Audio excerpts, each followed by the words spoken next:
IRGC ने हिंद महासागर में तनाव बढ़ने की चेतावनी जारी कर दी है, तो क्या इससे इंडिया को टेंशन लेने की जरूरत है अभी?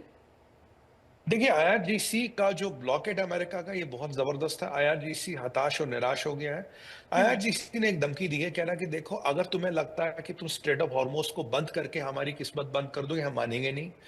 अब ये हम मसला अरब ओमान, गल्फ ऑफ ओमान, हम ऑलरेडी एक्टिविटी कर चुके हैं।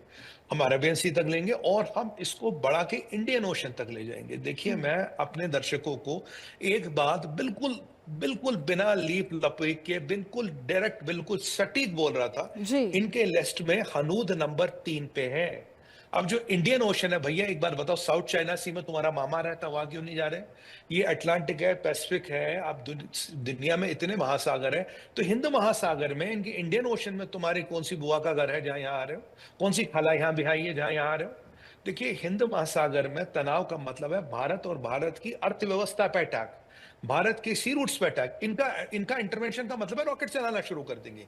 इनका इंटरवेंशन का मतलब है ड्रोन चलाने शुरू कर देंगे। तो अभी ये कह रहे हैं जो हम ड्रोन वोन चला रहे हैं, अभी हम हॉर्मोस में चला रहे हैं, थोड़ा गल्फ ऑफ ओमान को टच कर रहे हैं, थोड़ा अरबियन सी को कर रहे हैं, अब इंडियन ओशन को टच करेंगे। इंडियन ओशन वाली चेतावनी बड़ा सीरियस है। ऐसा नहीं भारत का कुछ उखाड़ पाएंगे, भारत का कुछ नहीं उखाड़ पाएंगे, बट देखिए, अस्त व्यस्त करना, आर्थिक नुकसान करना, आतंक फैलाना, ये इंटरनेशनल आतंकवादी और जिहादी है। ये दुनिया को मैं बताता आ रहा हूं। और जो भारत में बैठ के इनका समर्थन कर रहे हैं, आज मैं आपके चैनल के माध्यम से उनसे पूछता हूं, कहां मूंछ मुंडवाओगे या कहां बाल मुंडवाओगे? तुम्हारे चाहते जिहादी अब हिंद महासागर में, यानी कि हमारी अर्थव्यवस्था को, हमारे क्षेत्र को छेड़ने की कोशिश कर रहे हैं। कहां हो तुम? कहां है तुम्हारे चैनल और कहां है तुम्हारा अध्यात्म? कहां है तुम्हारा व्यक्तित्व? आज तुम आके नेशन से माफी मांगोगे, पूरे भारतवर्ष से माफी मांगोगे? मैं शुरू से कह रहा हूं, हनूद इनके लिस्ट पे नंबर 3 है। नहीं तो चाइना, साउथ चाइना सी क्यों नहीं जा रहे जी? अटलांटिक जाओ, पैसिफिक जाओ, कहीं भी जाओ यार, दुनिया में इतने महासागर है। हिंद महासागर क्यों? क्योंकि कहीं ना कहीं आप भी इनके एजेंडा पे, और इनको ये लगता है कि भारत ने इनका समर्थन नहीं किया, जबकि भारत की बहुत क्लियर नीति है, हम आतंकवाद और आतंकवादियों का कोई समर्थन नहीं करते। ये हमारी बिल्कुल सटीक नीति है। हम अमेरिका का भी समर्थन नहीं करते, हम आपका भी समर्थन नहीं करते। हाँ, अब आप हमको डराने का कोशिश करोगे, जो आप कर रहे हो, इसका माकूल जवाब दिया जाएगा, आपके दांत खट्टे कर दिए जाएगा। ये मैं गारंटी के साथ कह रहा हूं। जादियो, जरा सुन लो। और इनके जो समर्थक यहां बैठे ना, तबलची, उनके लिए आज शर्म से डूब मरने वाली बात है। जो पास का नदिया नाला जाकर उसमें खुदकशी कर लो, जो ईरान का समर्थन करते थे। सीधा सीधा हिंद महासागर का नाम आईआरजीसी ने लिया है। ये मेरे को तकलीफ दे रहा है। आप जानते हैं कि इनके एक्टिविटियों के कारण, इनके जिहादी एक्टिविटियों के कारण मिडिल ईस्ट में कितनी अर्थव्यवस्था को नुकसान हुआ है।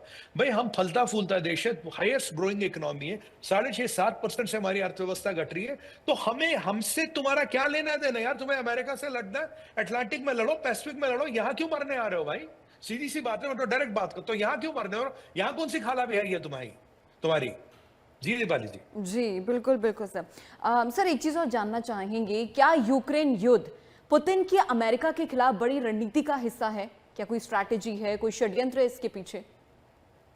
देखिए, पुतिन साहब भी अब बड़े सियाने हो गए। पुतिन हुँ। साहब ने भी अमेरिका से कुछ चीजें सीख ली है। अब ट्रंप को जब कल बोला गया, भाई ये 8,200 किलो यूरेनियम मालिक, इसका तो कुछ बोलो, ट्रंप ने सीधे बोल दिया, देखो, हुँ। Iran will never ever have a nuclear bomb. कोई ऐसा दिन नहीं आएगा ईरान के पास न्यूक्लियर बॉम्ब होगा। ट्रंप ने कहा जो ओबामा ने इनके साथ किया था, उससे 100% न्यूक्लियर बॉम्ब बनता, जो जिससे मैं सहमत हूं। क्योंकि नाम है ना उसका, बरकत हुसैन ओसामा।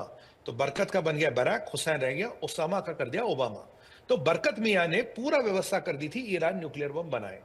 ट्रंप कह रहा जो मैं करूंगा, चाहे वो मिलिट्रीली करूं, डील करके करूं, या कुछ भी करूं, मैं ये सुनिश्चित करूंगा कि ईरान कभी न्यूक्लियर बम जिंदगी में ताउम्र ना बना पाए। चाहे ये 450 किलो एनरिच यूरेनियम की बात करें, 8,200 किलो यूरेनियम की बात करें। उन्होंने एक जवाब दिया। अब उसी लाइन पे, उसी सुर पे हमारे व्लादिमीर पुतिन साहब ने भी एक कल स्टेटमेंट दिया है। उन्हें बोला, साहब ज़ेलेंस्की ने आपको चिट्ठी लिखी, उन्होंने कहा कि आप सीज फायर कर लो, हमसे मिल लो। मैंने आपको कल ही कहा था, पुतिन का कुछ जवाब नहीं है। पुतिन का मुझे मतलब ना कुछ जवाब ठीक नहीं लग रहा। पुतिन साहब बोला, देखो यार, मेरा भी एक ऑब्जेक्टिव सिंपल सा है। कह रहा क्या ऑब्जेक्टिव है आपका? कह रहा मेरा ऑब्जेक्टिव है कि यूक्रेन कभी भी न्यूक्लियर बम ना बना पाए। देखिए, जो अमेरिका ने वो लाइन ली है, वही ज़ेलेंस्की ने भी ली है। अब ज़ेलेंस्की के पास 19 न्यूक्लियर रिएक्टर है। तो क्या पुतिन उन 19 न्यूक्लियर रिएक्टरों को कंट्रोल करने की बात कर रहे हैं?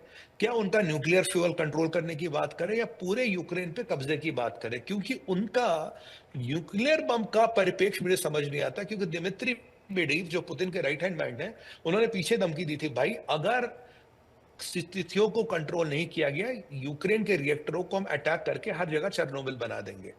अब इस परिप्रेक्ष्य में देखिए कि यूक्रेन कभी न्यूक्लियर बम ना बनाए, यानी कि पुतिन ये कह रहे हैं कि मेरे पास हर विकल्प खुला है अमेरिका की तरफ, टेरा लाइक अमेरिका, जहां मैं कोई भी एक्शन लूंगा ताकि यूक्रेन के पास कभी न्यूक्लियर बम ना है, बाकी कन्वेंशनल वेपन कोई भी आए, हमें कोई डर नहीं उनका, हम उनको जेल लेंगे।